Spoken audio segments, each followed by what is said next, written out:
Hey guys, it's your girl in the sky back with another video.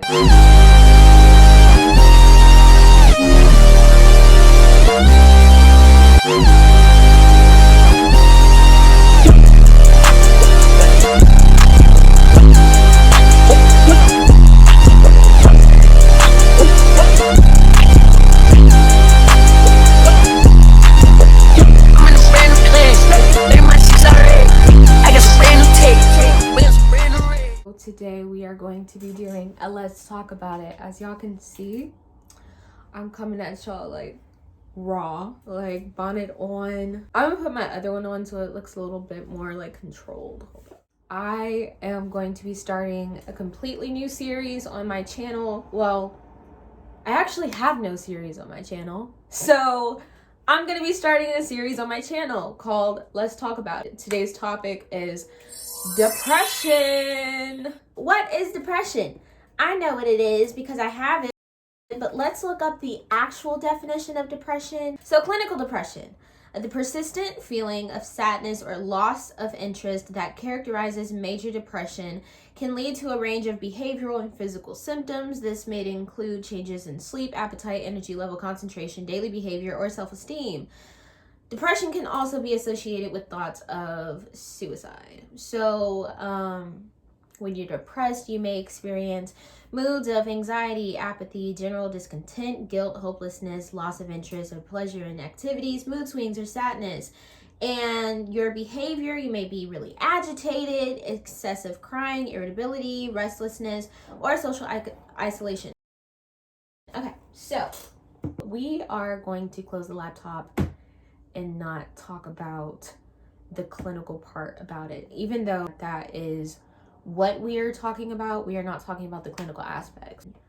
I have had a very personal loop-de-loop roller coaster with Mrs. Depressionato. I just decided, you know what, let me just make a video about it, make a video about my experiences, make a video about things that I have done to cope with my depression, because I would like to help some people out there.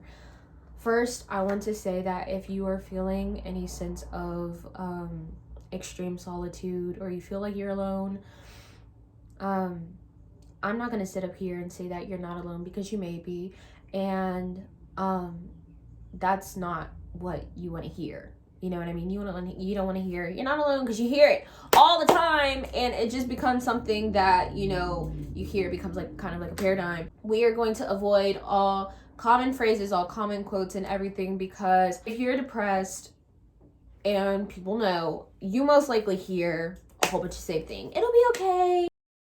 You'll be okay. Depression is just a phase, and it can very much be a phase, but a lot of times we don't really want to hear what people are telling us, because it's something that we hear all the time. What do we want to hear? Do we want to hear anything, right? In my experience, people telling me that, you know, it's gonna be okay, you're gonna be fine, just do this, just do this, just do this, just do this. Like, you don't want to hear that. But let me tell you guys some things that you do need to hear, some things that can very much help you cope.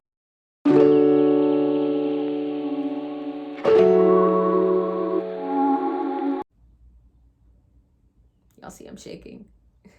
It's normal. I have anxiety. Let's get to the root.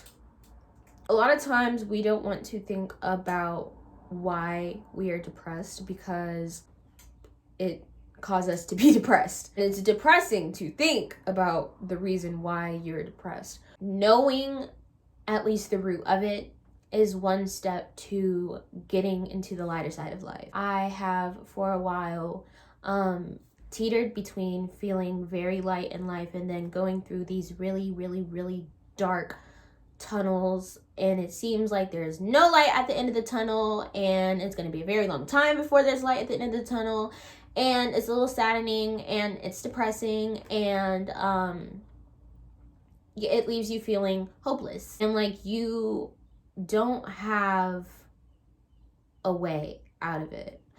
And the way that I was raised, I've always been made aware of gratitude and the power of your words and the power of your thoughts, and Whatever you are putting in is what's coming out, and whoever you're hanging around affects you, and whatever you're listening to affects you, and wherever you're watching affects you, whatever you're reading affects you, right? And so we know that, but in society you can't necessarily isolate yourself from everything bad without going into complete social isolation. That alone in itself is depressing. So how do we not feel the negative aspects of society? I think that it's impossible, because there are always going to be a balance of positive and negative in the world. When you're depressed, it is so easy to focus on the more negative aspects of the world, because it seems like any sense of positivity is just so low compared to whatever is going wrong.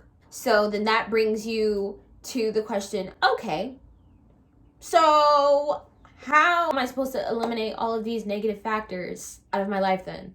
It all depends on your situation. If you're in a situation, like a domestic situation, where you can't control what's going on environmentally, you can always control what is going on within yourself.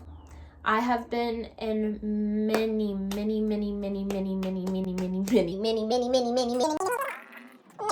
places where my environment was so messed up that it did affect my mental health. And this was when I was younger. All the things that were taught to me while I was being raised went completely out of the window. Like, out of the door, out of the window, out of the house, out of the planet, off of Earth. I kept in mind nothing. That is not a good thing, but it's very easy when you're depressed to just focus on and harp on what is going wrong, right? And so I believe that you have two types of people. You have the people who are aware of what they can do when they are depressed, but there is no type of effort to overcome their depression. And then there are people who know that they're depressed, they know what to do, they're trying to do what they know that they should do, but it's still hard, right? And even though it seems like there's no progress in this one, there definitely is. But there is more progress on this side. I've been on both sides of the spectrum. I've been on the side where I was depressed, everything around me was depressing, and I just didn't even want to fix anything because I didn't feel like I could. I didn't feel like it would be of any use, like at all. Like I was like, okay, like what is that gonna do? Nothing. And then now I am on the side where I'm like, okay, I know what's going on in my life. I know the things that have happened to me in my life. And I know the things that I can do to change that, to change the way that I think about things, because it's cognitive. I know what to do. It's a little hard for me to start doing what I know to do, but I know what to do. And that is great. If you're on the side of the spectrum, this video in general is just to help push you a little bit to this side. You are not in the complete bottom. The fact that you recognize that there is something going on is great. Some people don't even recognize what's going on, right? And I've been on that side too. I've been on the side where my life was completely depressing and I was going through a whole bunch of like depressive symptoms. I was having like all of them, but I like was denying the fact that I was depressed. I'm not depressed. I'm just, there's stuff going on at home and it's affecting me, but like I'm fine, right? And that is so easy to say as well. I'm fine. I know for a fact myself that my feelings, if you know me personally, you know that Yindis Sky is a very sensitive person. One of the reasons why I would say that I am so sensitive is because I am very empathetic. Like extremely empathetic. Like I am like textbook definition of an empath. I feel what's around me and I'm very sensitive to others' feelings, and that is a whole nother video. Being an empath and being empathetic can very well lead you down the tunnel of depression if you don't recognize what's going on. It can take you in a very, very dark place. ways to cope. Now that we have gotten over the stages that I believe are there, it can be very hard to recognize that there needs to be some work put in for you to pull yourself out of the hole that you feel that you're in. You don't have to do anything super hard.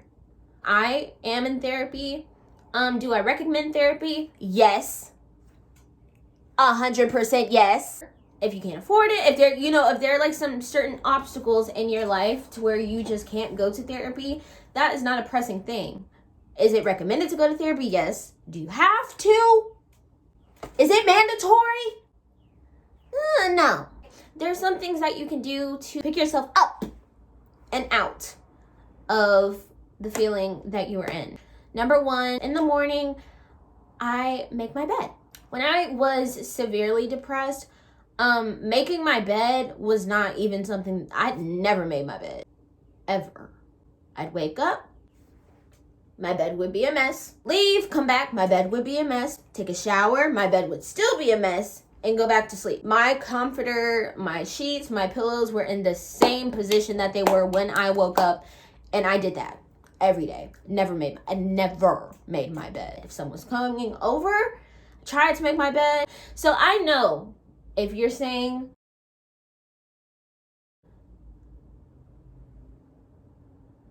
hold up.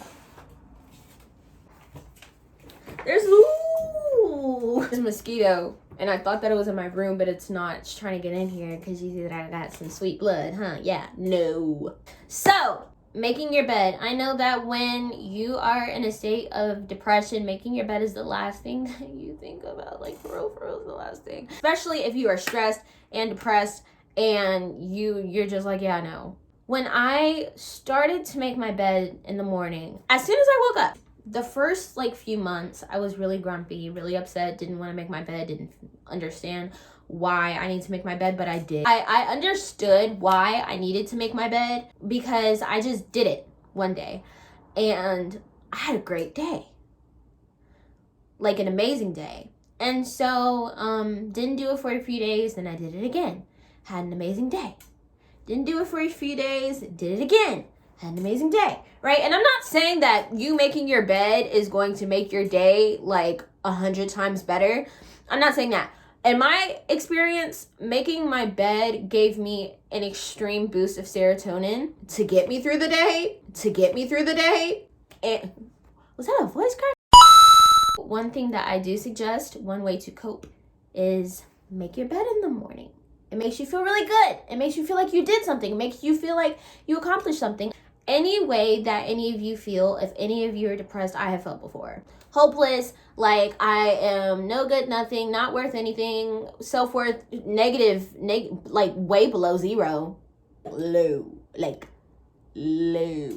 That put me in a lot of situations where if I knew my self-worth and if I knew my self-value and if I had a higher self-esteem, I would have not even been in those situations. But because I did not believe that I was even worth giving attention to. So make your bed in the morning. You wake up, you make your bed. It makes you feel like you did something for the day. And oh my God, when you are not in a good mood and when you wake up sad, that is a great feeling because you did something.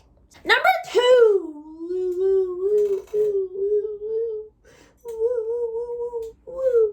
Attempt to develop a routine. I know, and I'm not going to say that this is for everyone because I'm not everyone. I'm not omniscient, so I don't know omniscient.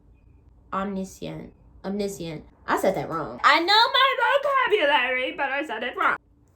I don't know everything. I am not all-knowing. I'm not any type of God at all. Developing a routine really helps prevent episodic depression. So I have had general depression. I am considered clinically depressed, but then I've also had episodic depression where I would be really good and then it'd be really bad. 2 weeks, maybe a few days, maybe a month, maybe 2 months. Then I'd be good, right before and right after, but in the middle, I was bad. I noticed that developing a routine, having something for me to do, oh my God, that helped so much. Number 1, you are not sitting around all day thinking about everything that you're doing wrong, thinking about what you can be doing, not even what you can be doing better, but just thinking about everything that you're doing wrong.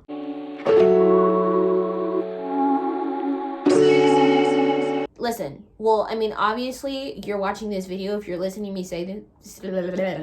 Obviously you're watching this video if you're listening to me say this right now. You are not worthless. If you were worthless, you would not be on this earth.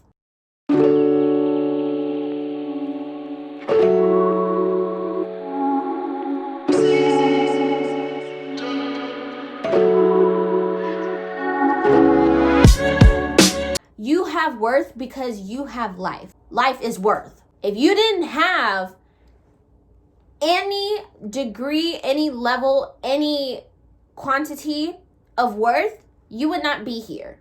So since you're here and since you're watching my video, I want to let you know that number one, you are loved. Listen, I know that it's really, I know that that's another thing that is like, girl, I've been hearing this, I've been people tell me, I don't feel it. There are people in this world that you are destined to meet, that you are destined to be there to give them some point of wisdom. Tell them a sentence. Give them some life-saving something. You are here for a purpose. You definitely have a purpose. Don't ever feel, in your life, don't think that your life doesn't have a purpose. I know that is hard, and it takes some work, and it takes some time to convince yourself that you have all of the things that you feel you don't, but trust me, you do. Developing a routine is something that helped me a lot in my depression, because otherwise I'd be sitting in my room all day, and that gave me time to think a whole bunch of irrational thoughts about myself, a whole bunch of situations that I was in the wrong, that I could have done different, make me feel bad, and I would get depressed. And now that I am on the lighter side of the spectrum, I understand what was going on in my mind now. Even if you're not depressed, having a routine is just good, period. Being productive is something that is really hard to do if you haven't already like instilled that discipline in yourself. Productivity is not just good for, work and school. Productivity is good for your mental. Doing stuff that you're supposed to do makes you feel good. Having a routine and being productive is definitely something that helps. Now, I know that you're probably like, okay, Yandis, but there is work that it takes work. Developing a routine is a trial and error thing. You're not gonna do everything that you want to do, that you plan to do, that you have a goal to do right 100% of the time. And that is okay. Because even the most productive people, even the most successful people, even the most wealthy people, while developing their routine, they had some kinks to work through. Don't beat yourself up because you're not doing it 100% the first time. There is 0 to 100 for a reason. You can be in any part of the spectrum, and as long as the number is going up, you're making progress. The higher you go up, the closer you are to 100.